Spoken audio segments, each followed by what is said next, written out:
Just thank your stars that I met you after my infatuation with this show.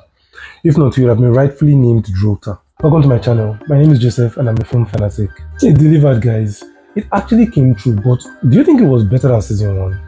Let's discuss Nocturne season 2. There will be spoilers, but I'll try my best to keep it minimal. Castlevania Nocturne season 2 is a 2025 animation that follows Castlevania Nocturne season 1, a spin-off to the original Castlevania series. We were during the period of the French Revolution, where Alucard and these fucking losers, who just narrowly escaped from the vampire Elizabeth, and her second in command, the bad bitch priestess Drolta. So they regrouped to re-strategize and stop Elizabeth's plan. The first thing I need to point out was how underwhelming the first episode was. It's not as if it was bad, but I genuinely forgot that climax at the end of season 1 was just like a showcase and not the main. So when they decided to break, I was just like, and I just knew that they would try to recreate the magic of that tension again for this season. They tried. Let me start with what's most important.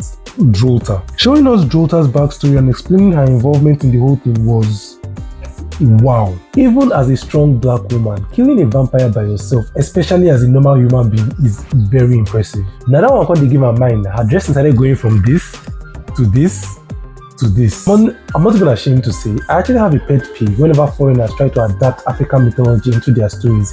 It always catches my bum bum. But without a doubt, this show, and especially this season, handled it so well. And I was very satisfied. Let me just put it like that. Just look, did you hear the voice of Ogun? It was so clean with polished, authentic Yoruba. Abeg. Babami, tí ọ̀hún tún darí mi. The visuals in Castlevania are always a priority and they keep delivering spectacle after spectacle. For a split second, I actually thought that Dracula was back. I'm saying this so that if you had that thought too at some point, you are not alone. I hope you know what it is now. One of my major problems with Nocturne has always been the fact that I do not like any of the good guys. In the original Castlevania, I loved Alucard and Cypher, and because Cypher liked Trevor, I actually ended up liking Trevor too. This is the same way I ended up liking Vi. Richter reminds me of Naruto. That is not a good thing. He's just an unserious goofball that belongs to a lineage of main character powers, so he is always front and center, even though his childish antics actually cause the group a lot of damage. Maria is a rebellious, stubborn, opinionated teenage girl. Unfortunately, that's the problem. I wanted the Abbot to go, but I didn't want him to go the way he did. He is most likable in their family and that is saying a lot. Aside from this woman's annoying ass voice, please clear your throat. It pains me when characters don't live up to their full potential because they are side characters. You can shine without outshining. As if you could be another Drolta. As if you could replace Cypher.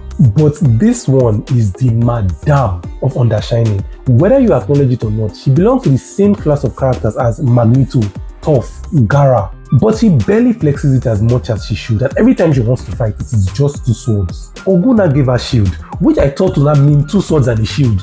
But she thank God Segment possessed her because that was actually a very cool look. Speaking of which, I would have loved to see more looks from the characters, but of course, only my girl didn't disappoint. After the tragic ending in season 1, Drolta rose from the ashes with the power of raw swag and made the most dramatic transition from natural hair to locks.